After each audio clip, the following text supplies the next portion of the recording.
د لوګر ولایت په محمد اغې ولسوالۍ کې د 10 خاورینو بندونو جوړولو او 10 کیلومتره کانال د پاکولو چارې روانې دي. په ورته وخت کې مسؤلین وایي چې د دې پروژې مالي ملاتړ د خوړو نړیوال پروګرام کوي او د بشري ځواک د پراختیا ادارې له لوري د سیمې له مسؤلینو سره په همغږۍ پیل شوي. په شپږو میاشتو کې به یې کارونه بشپړ شي او 350 تنو ته پکې لنډمهاله کاري زمینه برابره شوې. د محمد اغې ولسوالۍ په مربوطاتو کې الحمدلله پراخې پروژې دلته پلي شوي دي او روانې دي.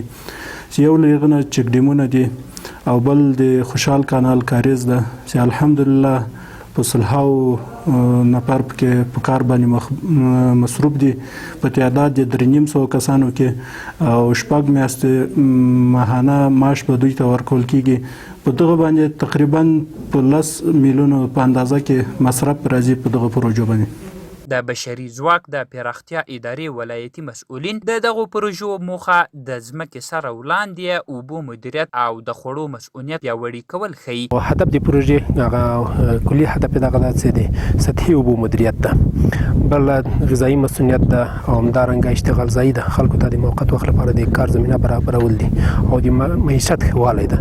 دغه عمده هدف د پروژې ده. په ورته وخت کې د سیمې اوسیدونکي د دغو پروژو پر تطبیق خوښ دي او له موسسو او مسؤلینو د لا ډېرې پاملرنې غوښتونکي دي. پروژه چې چارډي دلته راغلي دلته کار کوي، ځوانان مصروف دي، د یو طرف نه د خپل کور عایدات پر کېږي او له بل طرف نه دغه وطن ته خدمت ته دغه ډېره ګټه کوي، کاریزونو ته زموږ ګټه کوي، څاګانو ته ګټه کوي، بل طرف نه ځوانان دلته مصروف کار کوي. کار موږ ته الحمدلله چې دغه کار موږ ته مساعده شوی ده، دا خو ډېره غټه فایده لري. بل په دې ساحه کې ډیر کته چې کوم تاسو د سیمې دغه علاقه کې ټول هغه د کویان وټسول دغه وبو په پالتو به کته لاړل سیلاونه بو بل دغه سیلابونه چې په دې کې جمع سي او دغه وبو کته زیر مسي.